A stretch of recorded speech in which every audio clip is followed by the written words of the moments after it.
Hello, everyone. My name is Moroti-George. I am the director curator at Gallery Gachet and one of the co-directors and curatorial lead at the Black Art Center. I think for the sake of this panel, I'm primarily going to be focusing on my work at Gallery Gachet because that is my day job. And Galley is it's an artist-run center, and in Canada, part of our cultural infrastructure are these things called artist-run centers, which are small gallery spaces with board of directors who are artists. And typically, artist-run centers have been able to engage with community, engage with critical discourse in the way that the large scale institutions in Vancouver typically don't because of funding and their what they feel the general public needs.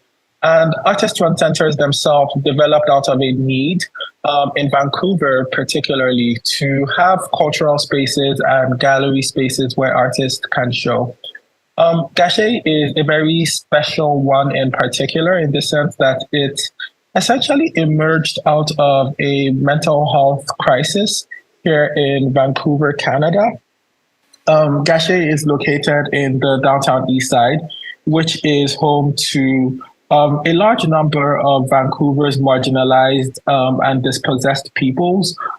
These are primarily individuals who are Black and Indigenous, individuals who live with drug addiction and the fentanyl crisis who are losing lives every day, and also individuals who suffer with mental health struggles or live with mental health struggles.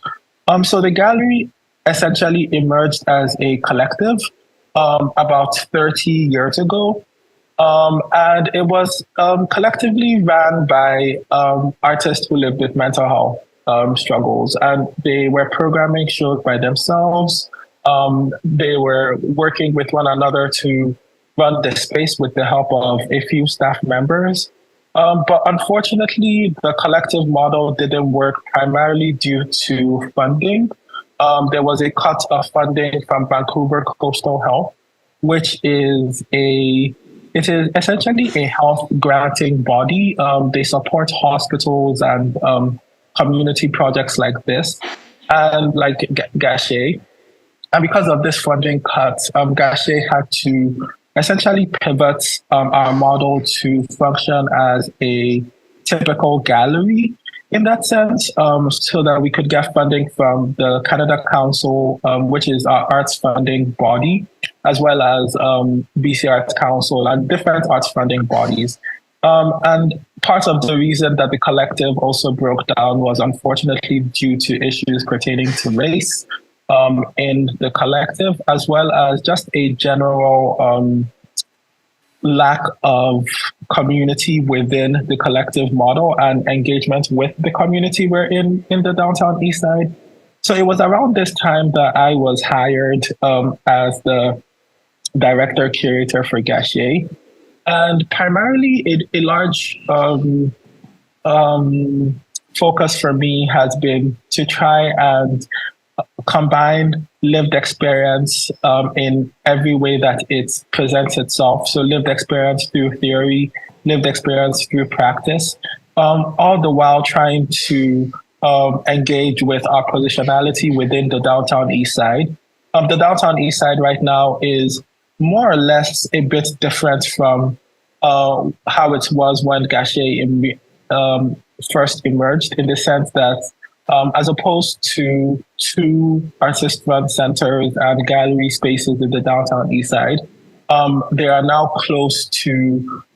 4 artist-run centers, there are 2 commercial galleries, and there is 1 university gallery. So in all, there are close to 8 art spaces in the downtown east side. And I think this is very important to note because the downtown east side, for all intents and purposes, is very much still a ghetto.